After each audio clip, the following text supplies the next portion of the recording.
Hello YouTube, this is Bruno. Let's talk about gold farms. You'll find plenty of gold farm tutorials on YouTube, of course, but the thing is, you probably want a gold farm in the early game, just for powered rails and golden apples. But once you add piglin bartering, you just can't get enough gold. Even a little setup like this, with 6 piglins, needs about 480 blocks of gold per hour, or about 40,000 gold nuggets. If you've built an early game gold farm, like IanXOFours setup, then you'll quickly realize that you run out of gold all the time and you need a bigger farm. So today I'll show you a gold farm that can grow. You start with a very small version, or you start with IanXOFours gold farm, which will get you your first gold drops, and you can use piglin bartering for more obsidian. Then you can build the farm up at any time you choose, keep adding spawning platforms, and if you want a really fast version, then you'll do a few improvements to the killing chamber and the overworld side. And you can grow your farm up to 2,500 gold blocks or over 170k nuggets per hour. And all of that without breaking bedrock or creating a perimeter. I built this biggest version of the farm on my server and it took me perhaps 6 to 8 hours, which is a decent time for the raids I get. And with the autocrafter coming in 1.21, Mojang got rid of the most unnerving things about these farms, which was the grind of crafting nuggets to ingots or blocks. And these are the rates of the farm in my single player test world. About 180,000 gold nuggets per hour and 5,000 gold ingots, which are nearly 2,800 gold blocks per hour. However, today we will only cover portal-based gold farms. That means they will work only in single player or on a server if you have a friend to AFK in the overworld. These farms will not work if another player is in the overworld but further than 128 blocks away. But the rates of these farms can be crazy, and they are very lag friendly and easy to build, so perhaps finding a buddy to AFK for you in exchange for free use of your piglin bartering setup is the best way to get gold on a server.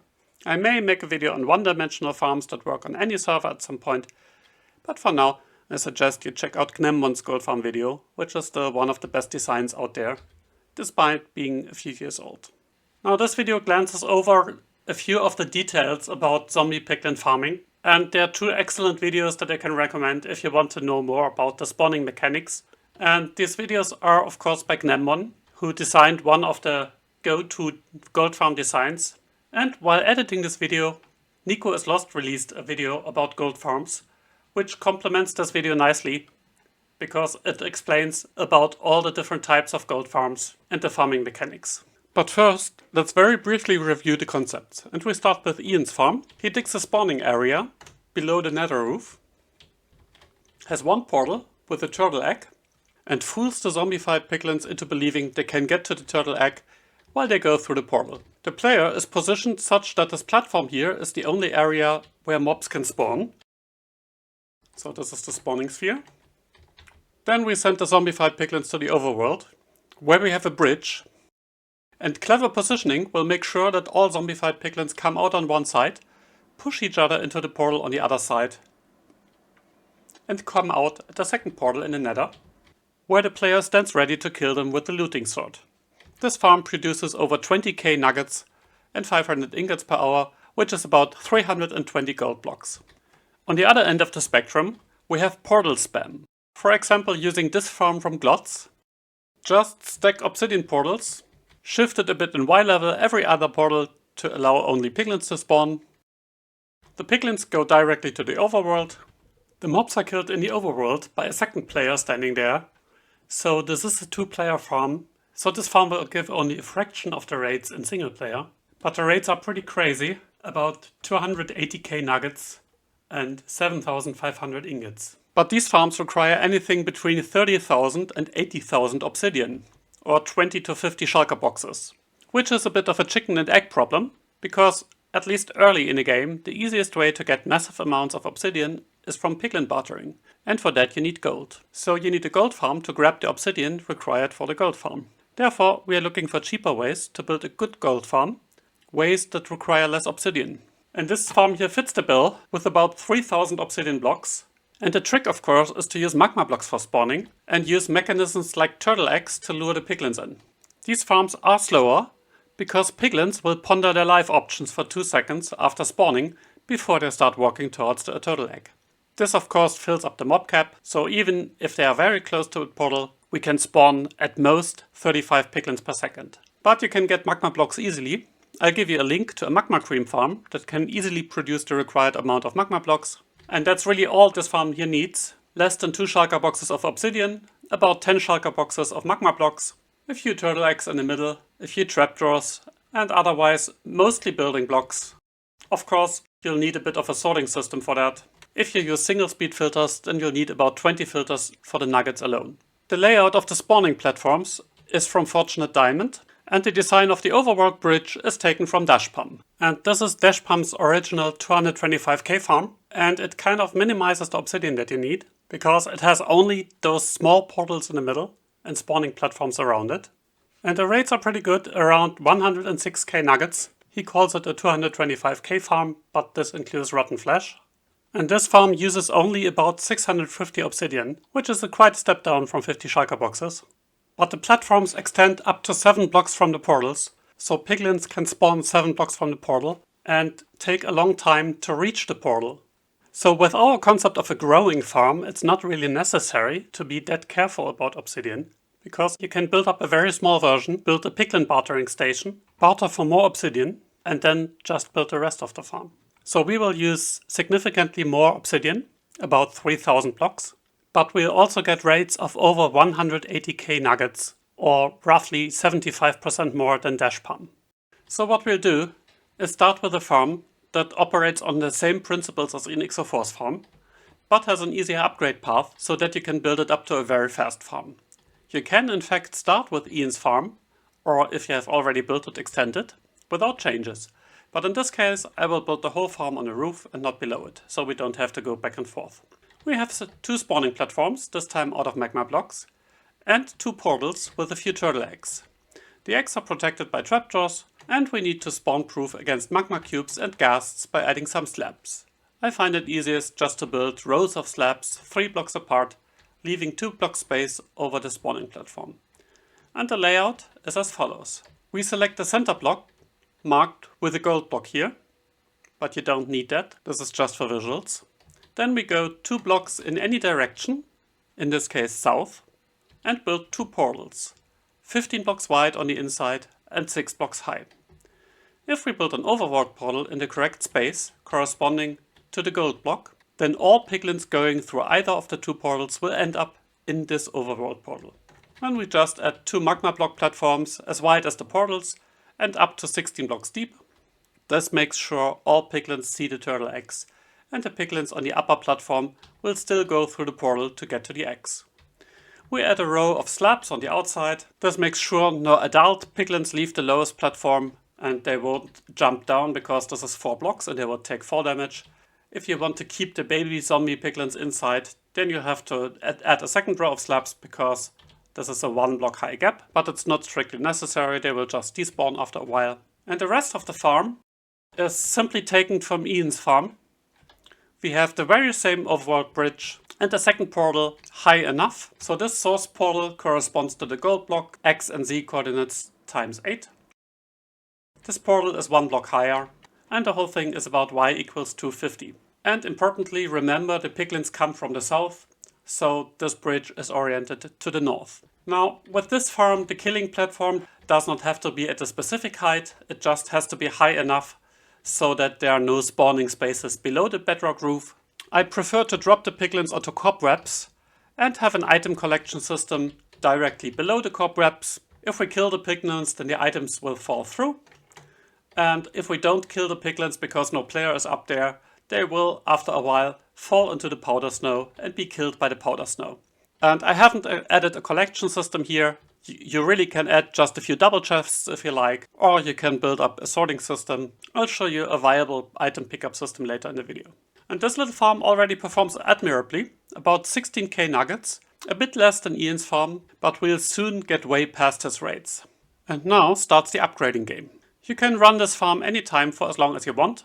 You could do a piglin bartering setup and barter for obsidian before you build more platforms. And the first upgrade is just to stack a few of these models on top of each other. We can add a second module, just like this one, without hitting the mob cap, almost doubling the rates.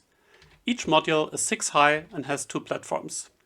All portals at this point must be on the same side of our farm center. But if we want to add more module, we run into the mob cap. And this means we need to move the piglins out to the overworld faster. So instead of our 16 deep spawning platforms, we'll just add 3 more portals in the middle of our platform. The idea is that each piglin that spawns will reach a portal quickly by walking 4 or less blocks. We need to make sure that all portals are within 16 blocks distance from the gold block for the X and Z coordinates. In other words, all portals must be within a 31 by 31 box centered on the gold block.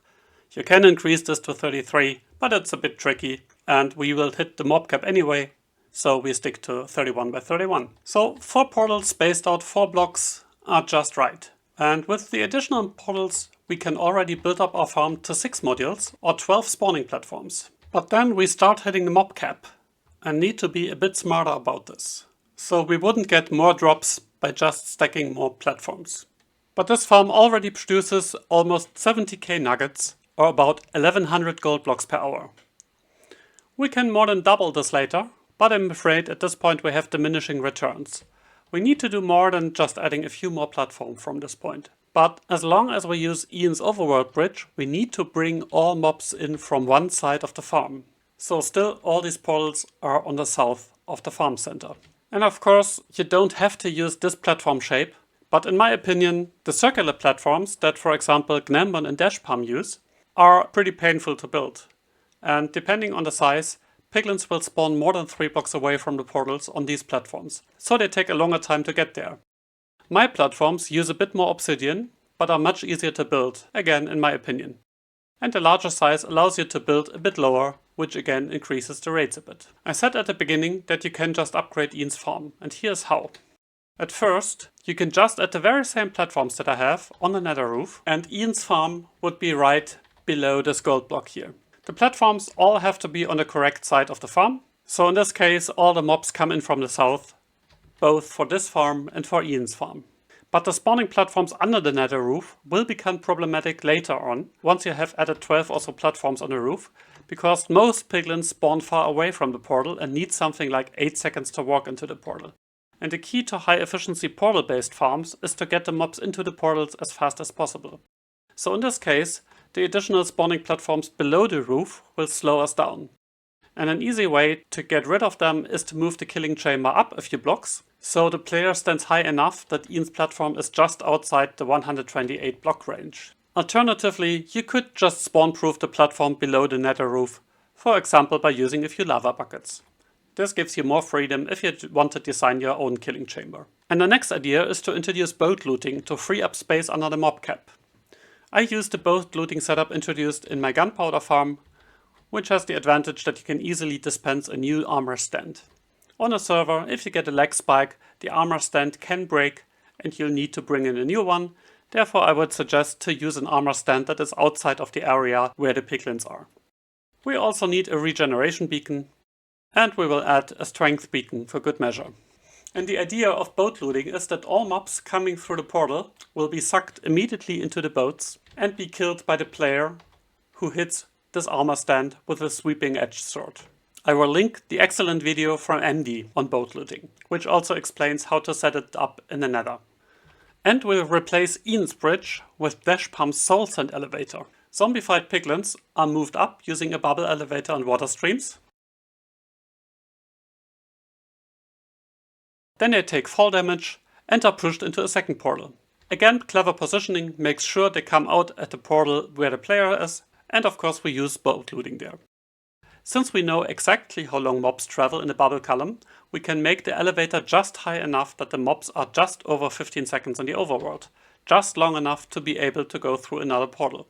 And since the mobs are spread out reasonably well, we don't have a ton of collisions, and the lag is actually the same as other setups, for example Fortunate Diamond's bridge. But this setup here is lossless, no piglins are killed in the overworld. Of course our old bridge from IanXOFours was much laggier, because we had a lot more collisions, and it's rather hard to tweak the size of the bridge so that the mobs are slow enough but don't push each other to death. And the old bridge will kill a few mobs due to entity cramming if we keep increasing the spawn rates like this. Now, since we switched to the soul sand elevator, we don't rely on the piglins coming in from the same side. So now we can bring in piglins from both sides. With the old bridge we had 2 portals in the overworld almost at the same height and had to ensure that all mobs come out at one side and at the lower portal. This restriction is gone and we can build spawning platforms wherever we choose. And this setup by Fortune Diamond is a very good compromise in terms of speed and obsidian cost. All the mobs are lured to the inside, so we also don't need a ton of turtle eggs. And we have, once again, 3 magma blocks followed by 1 ring of obsidian portals. This we can build up all the way using 9 modules on both sides or 18 spawning platforms, or a spawning area 54 blocks high. And just at this height we will start hitting the mob cap. And now we have reached our 180k nuggets, or almost 2800 gold blocks per hour. We could increase the rates just a bit more by adding a few more platforms, but not a lot, as the mob cap will be full most of the time. Another way to increase rates would be to space out portals so that we have only 2 magma blocks between portals, but there's a limit to where we can get, and I'd argue that it's not worth it. Piglins always need 2 seconds to find the turtle egg and start walking. With another half second to walk to the portal, the limit of this approach is around 28 to 30 piglins per second, or 3100 gold blocks. So this farm here, with 3 magma blocks between the portals, is already over 80% of the theoretically possible maximum rate. There's another way to increase the rates just a bit, also used by Fortunate Diamond. Instead of turtle eggs, you can use attack mechanics. So you can position an iron golem here that will start hitting piglins, and then they will start walking after 1.5 seconds.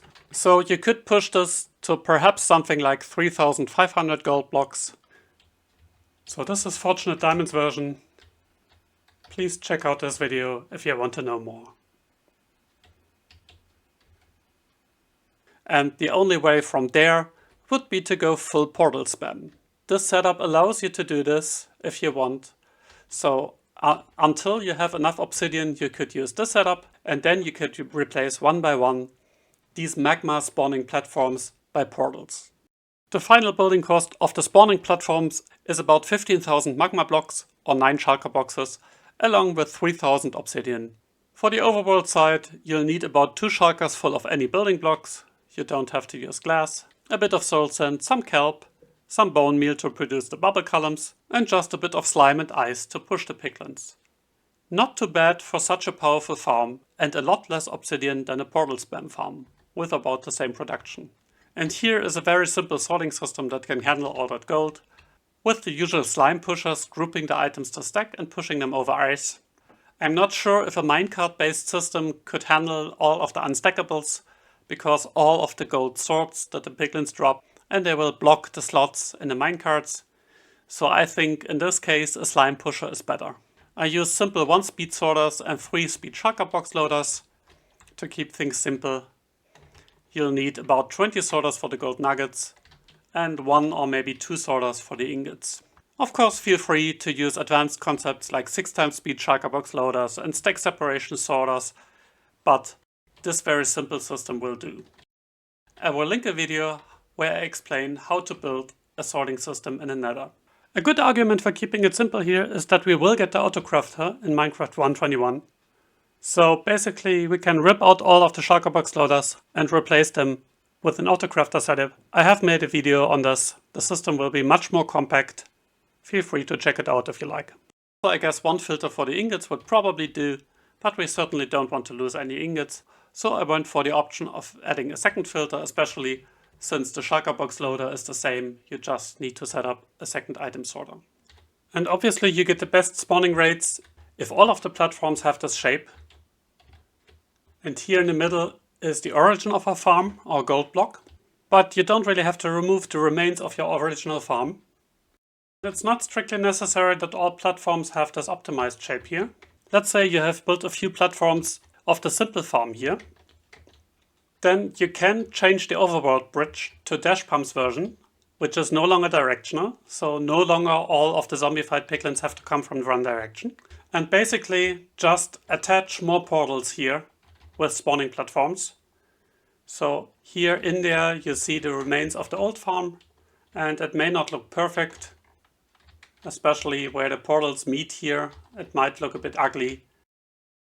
The rates of this will be fine. You may lose 1% or so, but... And of course on top you will add only the optimized platforms in this new shape. And here you can see in comparison of the farms in terms of rates and obsidian. I think all of these farms have their place in the game.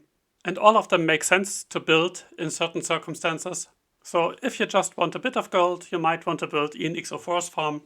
Or if you're really strapped for obsidian, perhaps dash pumps. And of course you can also build dash pumps farm or Glotz farm with less spawning spaces and therefore less cost. But I do like my scalable farm that you can scale up and even extend it further all the way to portal spam if you like. I'm very happy with this farm, even though on a server I need a second player to run it who AFKs in the overworld. This farm is a great source of gold and a great source of XP as well. And to be honest, I can't wait for Mojang to bring out 121 so that we finally have the autocrafter and can get rid of all this nonsense, so all these chests fill up rapidly with shulker boxes full of gold nuggets. And with the autocrafter, of course, we'll be able to craft this all up to gold blocks. Thanks for watching. Leave a like if you want to see more content like this, and see you next time. Bye bye.